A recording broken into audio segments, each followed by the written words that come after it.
maligo muna kayo. Di pa tayo uwi. Halo, halo, halo. Ang aking mga apo. At ang aking mga kapatid. Yan, Karamuan Beach. Habitan Laya Beach. Aming sinilangang bayan. Dito kami lumaki. Yan, napakalawak niyan. Yan. Dito ako matagal na nirahan noon. Fisherman yung tatay ko. Dito kami nagpipishing. Hello!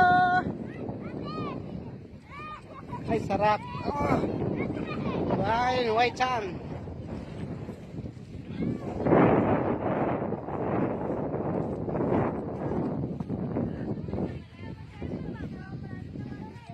Halo. Halo, halo. Ang aking apo. Lolo. Uy, gutom na yan. Oh, pagkatasin mo muna.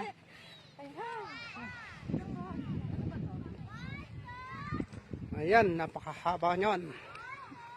Long Beach. Ikot yan doon sa kabila. Ganda. Bira lang makapagbakasyon. Solid. Solid na solid ang aming bakasyon. Bukas, away na naman ulit kami. Biyahe na naman, puntang Manila. Balik trabaho ulit kami. Yes.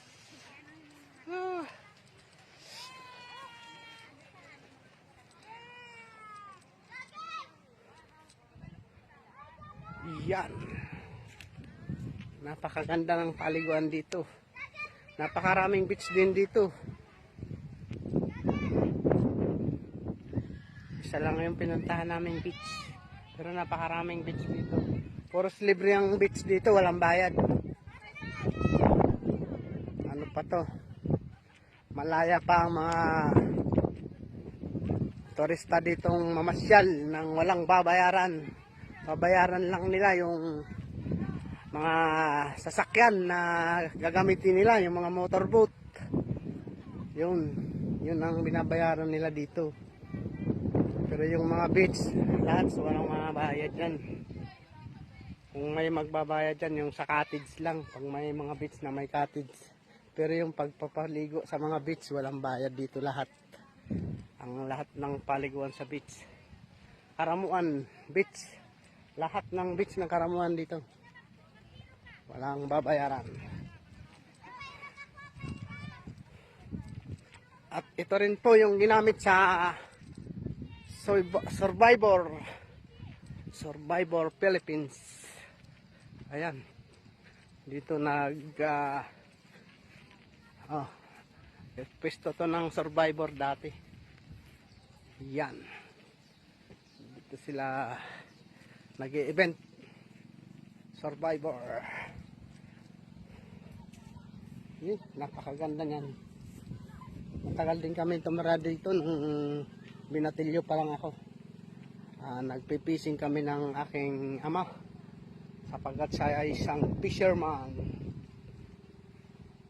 Sawang-sawa kami dito sa dagat dati. Pero ngayon nami-miss ko kasi nasa 30 years na rin ako sa sa city, sa Manila, at kung saan sa panig ng Pilipinas nagtatrabaho. Karating na rin ako sa ibang bansa, Middle East. Pero nandito pa rin yung kapalaran ko.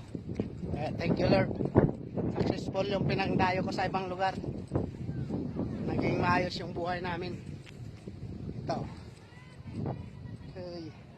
Lapit na ako magbuhay probinsya ulit.